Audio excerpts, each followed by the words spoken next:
दोस्तों, अगर आपको स्टॉक मार्केट सीखना है तो Amazon पर जाकर आप हमारे बुक पढ़ सकते हैं या तो Udemy पे जाकर आप हमारे वीडियो कोर्सेज भी देख सकते हैं। Hello friends, welcome to our channel learn stock charts to earn.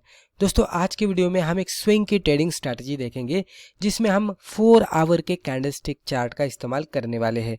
उसी के साथ हम यहाँ पे मूविंग एवरेज का पेयर भी लेने वाले हैं और दोनों को मिलाकर एक सही सेटअप का आइडेंटिफिकेशन कर एक ट्रेड लेने वाले हैं। यहाँ पे जो भी हमारा ट्रेड होगा वो अच्छे खासे रिस्क रिवॉर्ड के साथ होगा, यानी कि छोटा सा स्टॉप लॉस लगाकर हम एक बड़ा सा टारगेट एक्सपेक्ट कर सकते हैं। दोस्तों, यहाँ पे ट्रेंड फॉलोइंग के हिसाब से ये ट्रेड है और उसी के साथ अगर ब्रेकआउट मिलता है तो उसको भी हम थोड़ा सा कंसिडर करने वाले हैं।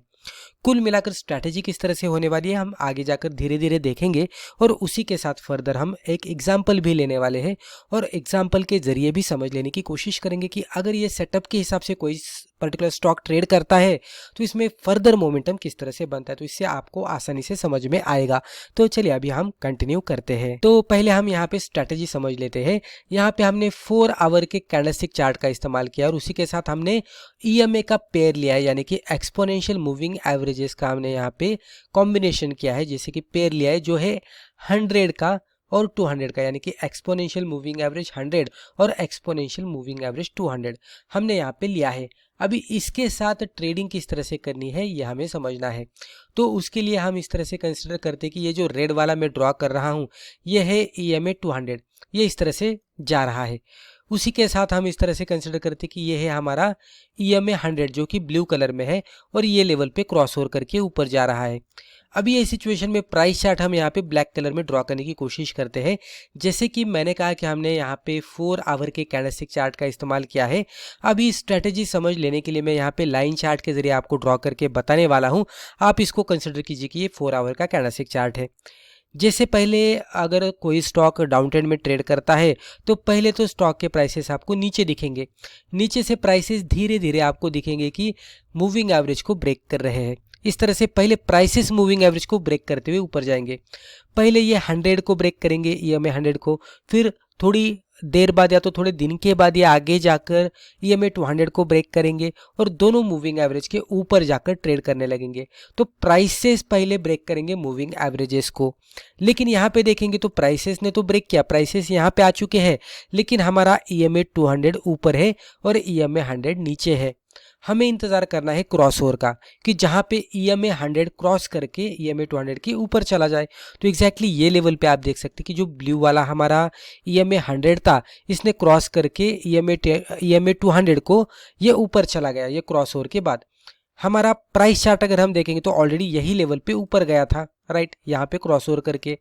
अभी हमें क्या करना है, जैसे ही प्राइसेस ऊपर जाकर क्रॉस करते हैं तो हमें ये स्टॉक को वॉच लिस्ट में ऐड करना है, यानी कि ये लेवल के बाद ही ये स्टॉक हमारी वॉच लिस्ट में ऐड होने वाला है। वॉच लिस्ट में ऐड करने के बाद इसके साथ ट्रेड नहीं करना है, हमें राइट सेटअप का इंतजार करना है। राइट सेटअप कब बनेगा, तो उसके बाद क्रॉस ओवर का इंतजार करना है।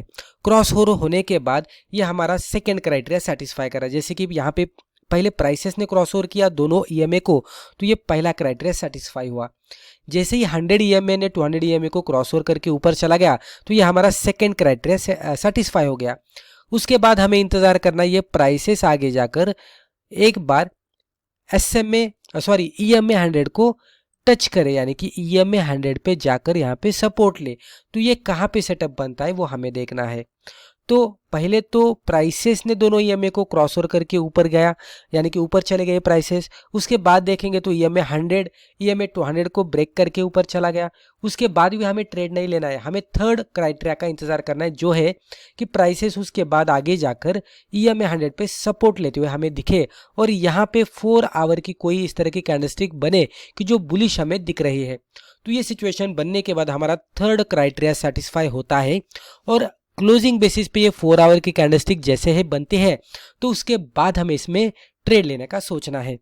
ट्रेड लेने के लिए ये कैंडल क्या है कि ऊपर जाने के बाद एंट्री करनी है, लो के नीचे स्टॉप लॉस और 1:2 का टारगेट। ये सिंपली 1:2 के टारगेट के हिसाब से हम यहाँ पे डिस्कस कर रहे हैं। लेकिन कभी कभी इस तरह का मोमेंटम चार्ट पे बनता हुआ दिखता है कि स्टॉक 1:2 से भी बहुत सारा ऊपर जाता है और 1:3, 1:4, 1:5 या तो उससे भी ऊपर जाकर हमें बढ़िया रिटर्न देता है। अगर हम इसमें प्रॉपर ट्रेलिंग के साथ होल्ड करेंगे तो कभी कभी स्टॉक में बहुत ही बढ़िया रिटर्न मिलने की संभावना रहती है, इवन शॉर्ट टर्म में। यानी कि हम तो कर रहे हैं स्विंग ट्रेड, शॉर्ट टर्म का ट्रेड, और स्विंग ट्रेड में भी जनरली टारगेट एक्सपेक्टेशन माना जाता है कि 7%, 10%, 15%, 20% तक का टारगेट स्विंग में आना चाहिए। और जनरली ड्यूरेशन देखेंगे तो हफ्ते से 1 महीने 2 महीने के अंदर ये टारगेट आएगा तो बेहतर माना जाता है। तो मोमेंटम वाली स्टॉक ढूंढकर ट्रेड करना पड़ता है इस तरह के सिचुएशन में।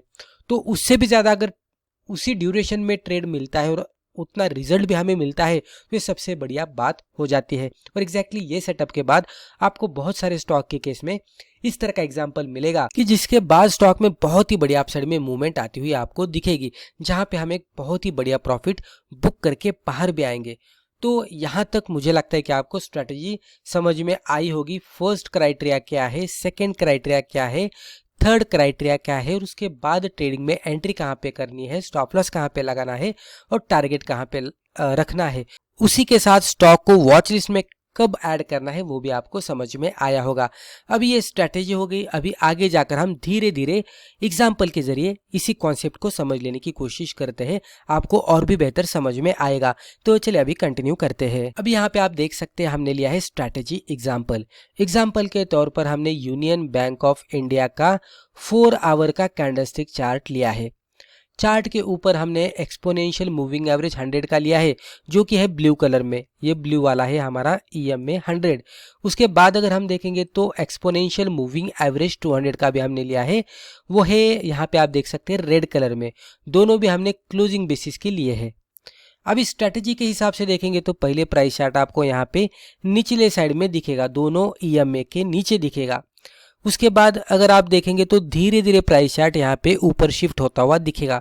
लेकिन यहाँ पे जैसे प्राइस चार्ट ऊपर शिफ्ट हुआ, इवन यहाँ पे अगर आप देखेंगे तो EMA 200 जो कि रेड कलर की लाइन है ये ऊपर ही थी, और नीचे अगर आप देखेंगे तो ब्लू कलर की लाइन यानी कि EMA 100 नीचे ही थी। तो यहाँ पे EMA का क्रॉसओवर नहीं हुआ था, खाली प्राइस क्रॉस करके ऊपर चली गई थी। ये लेवल पे अगर आप देखेंगे तो EMA का क्रॉसओवर बनता हुआ दिखा।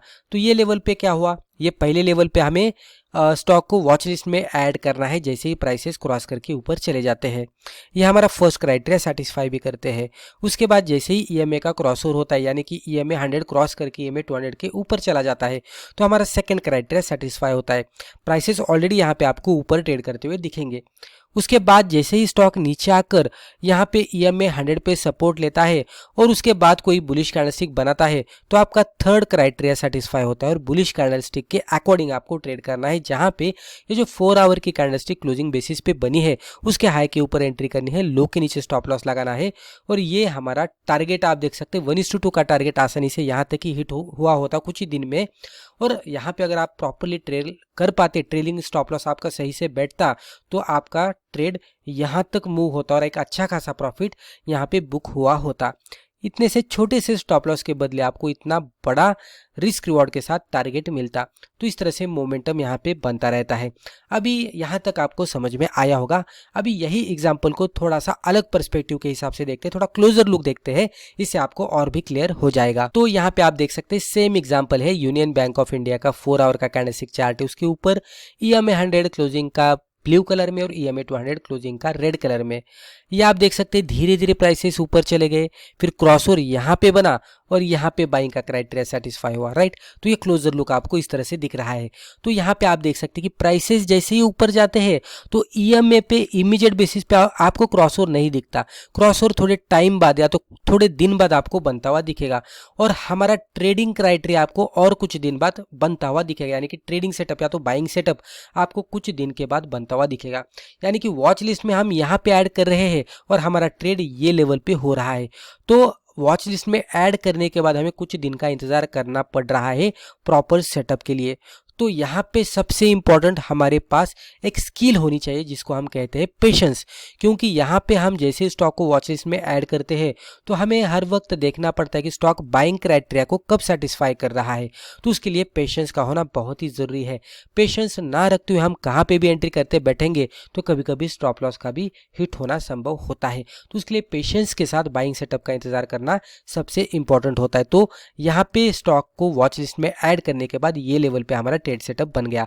इसको और क्लोजर लुक के साथ देखते हैं और फिर मोमेंटम कौन से लेवल से जाकर कहां तक गया वो भी हम देखते हैं। तो चलिए इसको अभी और भी कंटिन्यू करते हैं। तो यहाँ पे आप देख सकते हैं फिर से हमने वही स्टॉक का चार्ट लिया है। यूनियन बैंक ऑफ इंडिया का 4 आवर का चार्ट है। EMA 100 क्लोजिंग ब्लू कलर का, EMA 200 क्लोजिंग रेड कलर का। अभी यहां से अगर आप देखेंगे तो आपको दिखेगा कि ऑलरेडी क्रॉसओवर हो चुका है, प्राइसेस भी ऊपर आ चुके हैं और यहाँ पे ब्लू वाला जो हमारा EMA 100 है वो ऊपर के साइड में है रेड वाले EMA 200 से। तो ऑलरेडी यहाँ पे क्रॉसओवर हो चुका है। हमें बाइंग सेटअप का इंतजार करना है जो कि ये कैंडल पे हुआ। ये वही एग्जांपल है लेकिन हम इसका क्लोजर लुक देख रहे हैं। हमें क्या करना है, कैंडल के हाई के ऊपर थोड़ा सा बफर लगाकर एंट्री करनी है, कैंडल के लो के नीचे थोड़ा सा बफर लगाकर स्टॉप लॉस लगाना है। तो इसको मैं अभी हॉरिजॉन्टल लाइन के जरिए इसको खींच लेता हूँ, आपको समझ में आएगा।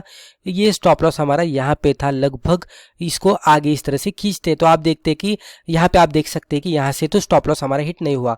उसके बाद अगर आप देखेंगे तो इसके हाई के ऊपर एंट्री करनी थी जो कि लगभग ये लेवल पे हमारी एंट्री हो चुकी होती। तो प्राइस रेंज देखेंगे एंट्री से तो लगभग ये प्राइस रेंज 45 के नज़दीक दिख रहे हैं। 1:2 के हिसाब से ऑलमोस्ट हमारा ये टारगेट यहाँ पे हिट हुआ होता। प्रॉपरली ट्रेल करके इसको थोड़ा राइड करते तो ये यहाँ तक हाई देखेंगे तो 95 के नज़दीक दिख रहा है। तो अगर हम यहाँ पे देखने की कोशिश करेंगे और समझने की कोशिश करेंगे तो जो स्टॉक 45 के नज़दीक ट्रेड कर रहा था वो स्टॉक कुछ ही दिनों में 95 तक चला गया। तो आप देख सकते हैं कि स्टॉक में कितना बढ़िया मोमेंटम आया और ये 4 आवर का चार्ट है तो कुछ ही दिनों में आया। लेकिन इसके लिए हमें पेशेंस की ज़रूरत पड़ी क्योंकि जैसे ही स्टॉक धीरे धीरे क्राइटेरिया में आ रहा था तो हमने पेशेंस के साथ इसको देखा।